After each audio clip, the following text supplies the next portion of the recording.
Si tiene la palabra ahora, Je donne la parole à Monsieur Jean-Luc Berthès, administrateur de la Fédération française de la construction passive.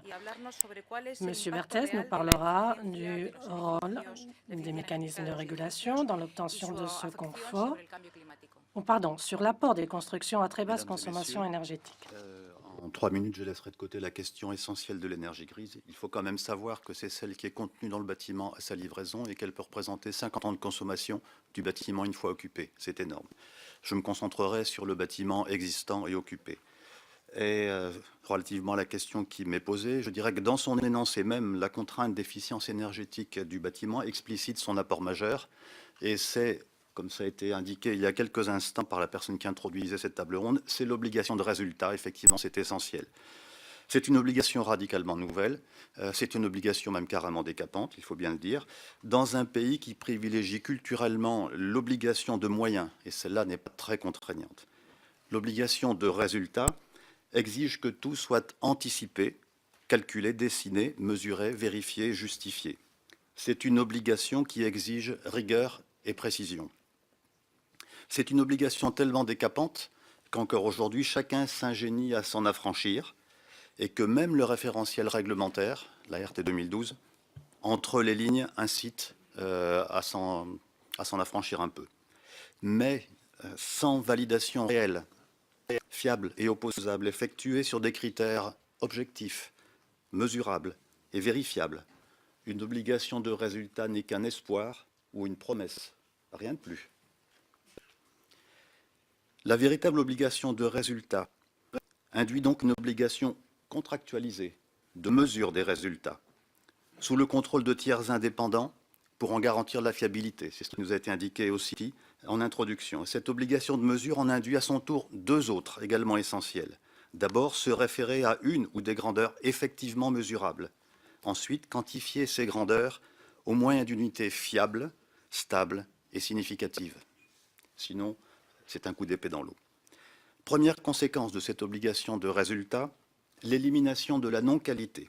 C'est une source de gaspillage durable et c'est une source de dérive sur le plan climatique, précisément, d'émissions.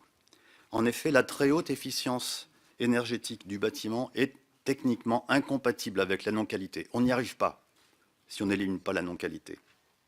La culture de moyens permet la non-qualité. La culture de résultat l'exclut.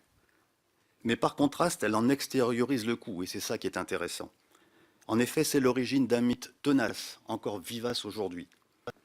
Le surcoût imputé à la performance énergétique du bâtiment n'est en réalité rien d'autre que le coût caché de la non-qualité du bâtiment conventionnel. Et cette imputation, encore courante, n'est rien d'autre que l'ombre portée de la peur de l'obligation de résultat. C'est ça qui est fondamental. Seconde conséquence de l'obligation de résultat, l'impératif d'optimisation fonctionnelle.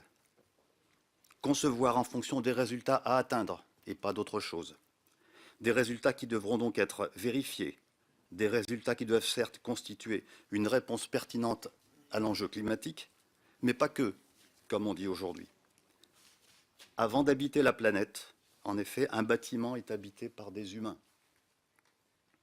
Et la clé du bien-être de l'habitant, c'est l'air, sa qualité, son intégrité, son renouvellement. Et là, je suis obligé de dire que les lois de la physique et de la chimie sont impitoyables. La qualité de l'air se dégrade s'il est soumis à une puissance de chauffe supérieure à seulement 10 watts par mètre carré. Pour illustrer, disons que c'est le tiers de la puissance d'une bougie de ce type, petite bougie chauffe-plat, chauffe-tasse de thé. À ce niveau, on ne parle plus de chauffage, évidemment, on parle seulement de simple maintien en température. Cette performance, la vraie très haute performance énergétique et climatique, exclut donc la présence d'installations techniques dédiées au chauffage et à la climatisation. La preuve est faite qu'ils ne sont pas indispensables. Ce sont précisément celles qui provoquent les émissions à l'atmosphère. C'est intéressant, les besoins de la planète sont exactement les mêmes que ceux de l'être humain. Elle ne s'atteint qu'au moyen d'une qualité de conception et de réalisation maîtrisée, précise et rigoureuse. Elle résulte d'un vrai et solide travail d'optimisation fonctionnelle sur le bâtiment. Elle est tellement réaliste. Elle est tellement réaliste et opérante qu'on l'observe déjà dans une cinquantaine de pays, dont la France, sur plusieurs dizaines de milliers de bâtiments de toutes sortes, soit plusieurs millions de mètres carrés, dû au professeur Wolfgang Feist et à son équipe scientifique germano-suédoise. Ce développement novateur appliqué aux bâtiments porte un nom: construction passive. Et passive, pourquoi? Parce que pour être thermiquement sain et équilibré, un bâtiment correctement conçu... J'en ai terminé. J'en ai terminé, c'est la dernière phrase. Parce que pour être thermiquement sain et équilibré, un bâtiment correctement conçu et réalisé n'a pas besoin d'être actif. C'est là l'origine du mot. Dépourvu d'équipements conventionnels dédiés au chauffage et à la climatisation, ses seules qualités constructives lui suffisent. Voilà pourquoi il est dit passif. Je vous remercie. Merci beaucoup, c'était très intéressant, on vous remercie. Je vais maintenant donner la parole.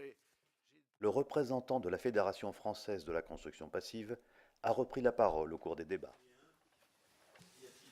Demande d'intervention, monsieur. Oui, Jean-Loup Berthès, fondateur et administrateur de la construction passive. Juste, je voudrais attirer votre attention sur le fait que les bâtiments que nous construisons ou rénovons déjà aujourd'hui seront encore là à peu près dans le même état en 2050. On n'a pas deux chances de bien faire, et ça veut dire que, dans notre esprit en tout cas, il faut dès maintenant définir et ambitionner l'excellence, même si on n'est pas capable de la généraliser dès aujourd'hui. Et le deuxième point qui est relié à celui-ci, c'est le bâtiment à bilan énergétique positif dont on a parlé tout à l'heure. Il faut avoir présent à l'esprit que la production comme la consommation d'énergie ont toutes les deux une empreinte. Et donc pour être vraiment optimum, et notamment à l'horizon important en 2050, il faut réduire cette empreinte globale. Ça veut dire qu'il faut minimiser autant qu'il est possible de faire la consommation pour avoir besoin de produire aussi peu que possible sur le bâtiment. Ce qui veut dire très clairement, à notre sens, qu'il n'y a de bâtiments à énergie positive possible que si on passe par la case bâtiment passif. Et à partir de là, on a besoin effectivement de très peu. Vous avez aperçu tout à l'heure une photo très brièvement.